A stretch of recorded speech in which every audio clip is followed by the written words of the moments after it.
Ta-da! Hi, I'm Parker Dahl, and welcome to So What, a place where I ask the question that so many of my students want to ask. So what? I don't need to learn about different art styles. I'm already very stylish.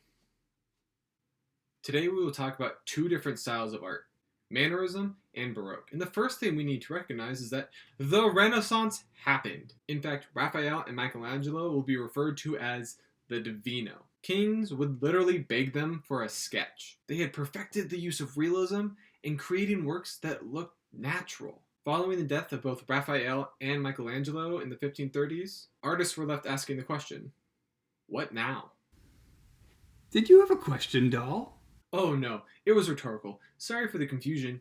That's okay. I do have a non-rhetorical question for you, though. So what? I mean, because really, how much does this shift change things? What are you doing? Yes, I need your help. Oh, he's back again. Who, me? Yeah, he keeps interrupting me. And his lair? Ugh, it looks awful. I think it's nice. I wish they'd turn the power back on so I could stop using all these candles. You will? Awesome! Sorry about that. I just needed to ask for some assistance. Where was I? You were teaching something very boring. And then you asked, so what? Because it was boring. And then you took a call and said some mean things. And now you're back to being boring. Now I remember. Following the Renaissance, artists were left asking the question, what now? Well, I got a special guest to join us again today. Oh no, you don't mean... It is I, Monsieur Da. The way artists will respond to the Renaissance is simple. They will replace harmony with dissonance, reason with emotion, and reality with imagination. They will abandon realism and seek novelty. That explains the mustache.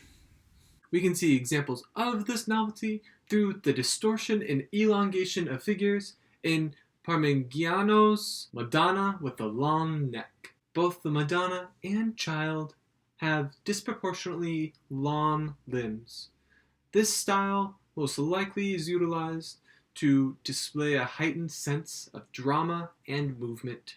Lavish adornment is another way Mannerist artists would push Renaissance sensibilities to their limits. Why, one artist who would take this to an astonishing new level is Giuseppe Arcimboldo, a painter who crafted peculiar portraits where he comprised his figures out of fruit, animals, and found objects. Perhaps the most recognizable figure of the Mannerist movement is El Greco.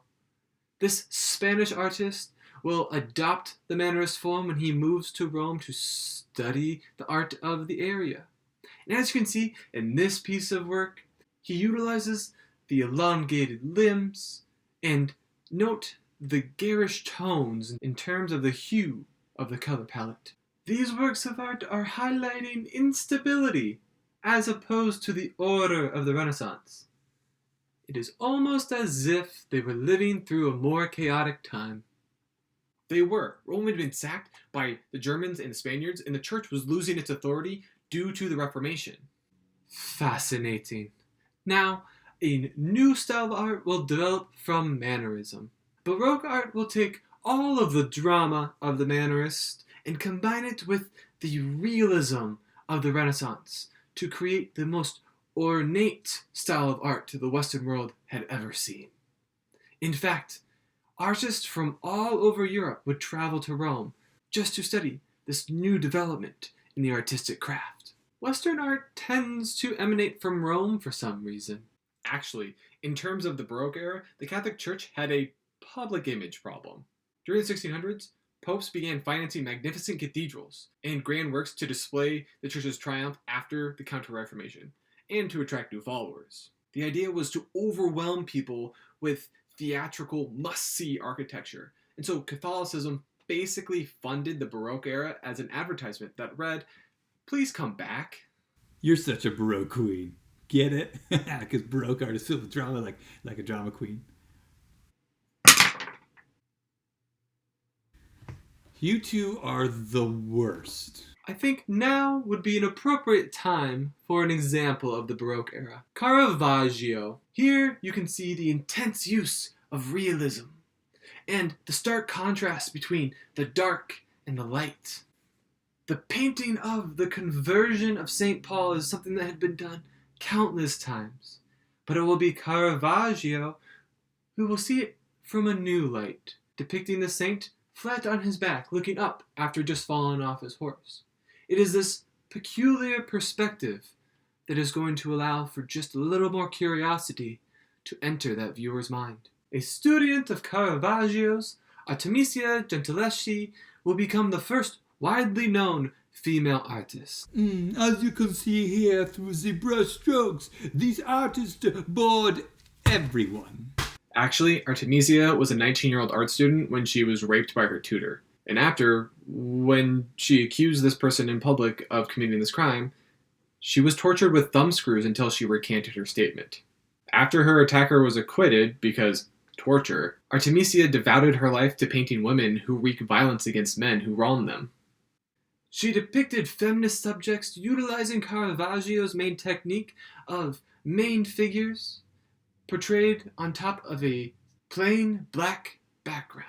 In Judith and the Maidservant, she painted the heroine as an explicit self-portrait of her taking her revenge on her rapist. Bernini was perhaps the most recognizable sculptor of the era, and none of his works received more admiration than the Ecstasy of Saint Teresa. The saint and angel appear to be floating above swirling clouds, while golden rays of light shine down from above. The whole piece emanates drama, emotion, and passion. Oh, please. You can't bring drama into architecture. It's just a building, unless it's a lair.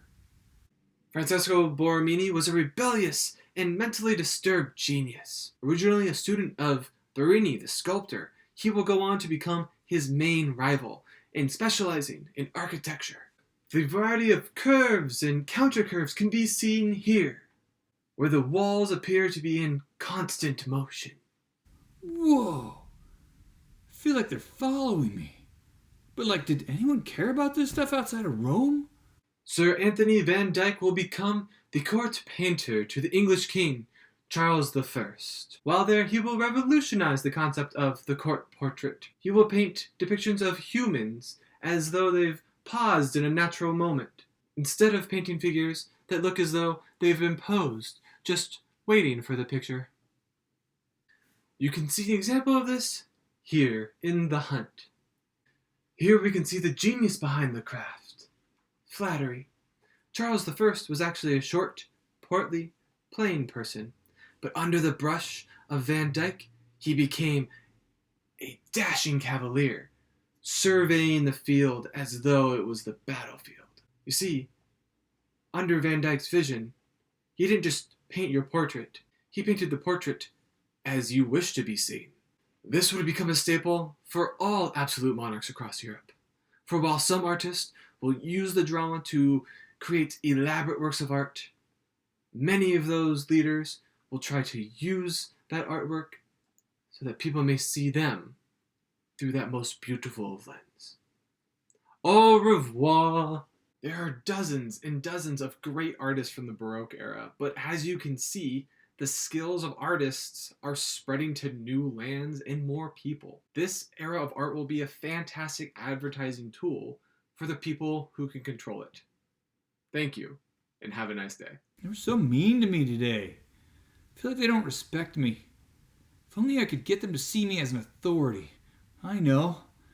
I will learn how to paint, then I'll learn the Baroque era style, then I'll do my own self-portrait as an authoritarian, and then I will send it to Dahl disguised as a birthday gift. He won't throw it away because he's too nice. Then after viewing it for approximately 7 days, he will bow to me. Now where do I buy paint?